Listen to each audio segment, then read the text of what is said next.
You mentioned their competition, just very quickly, if we can touch on this, and then it's interesting, Flutter did launch at about the same time as you. They raised 44 million in VC finance. You managed to get around 2 million in angel through friends, but you absolutely annihilated them. I'm going to quote a guy called an algo from e3bets.com, which is a portal, and he said, at precisely midnight last Sunday, a small piece of cyberspace winked out of existence. They closed down the server, pulled the plug from the socket, and that was the end of Flutter.com. So how, despite the fact that they had so much VC, did you win? And what lessons can we learn about annihilating whoever our own competitors are? So we executed better. So people used to say it's first mover, and I think it's first good mover. And one of the things that Andrew, to his credit, absolutely got was the key, liquidity and just making sure that the site did what it was meant to do. And it was very functional he understood what the punter was after. He was as I say, an ex-professional gambler. I used to bet a bit. A number of us used to bet a bit. And I think we had that domain, we had more of that domain expertise than they did.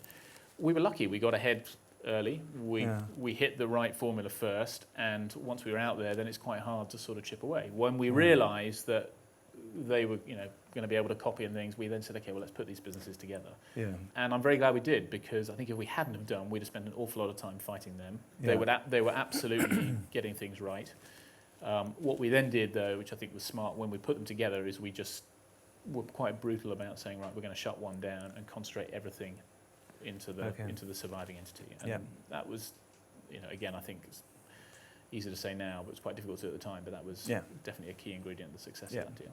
And you put their CEO as your CEO, is that right? Well, we brought their CTO in. David came in as CTO, and then eventually became CEO of Betfair. Yeah. If I'm honest, if I had my time again when we did that deal, I would have been much more pragmatic about taking more good people from there and letting some good people go from Betfair. I think it was you've got to understand, we had grown up for the previous year hating these guys with passion.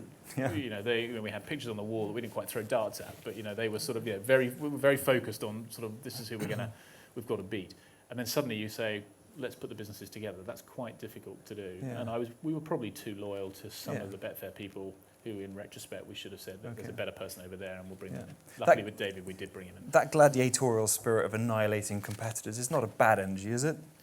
No, if it's channeled properly. Okay. So, being aware of your competition is very important. But you don't want to get into being sort of, I'm trying to think what sort of vitriolic and sort of just saying, I want to go after them for the sake of going after them.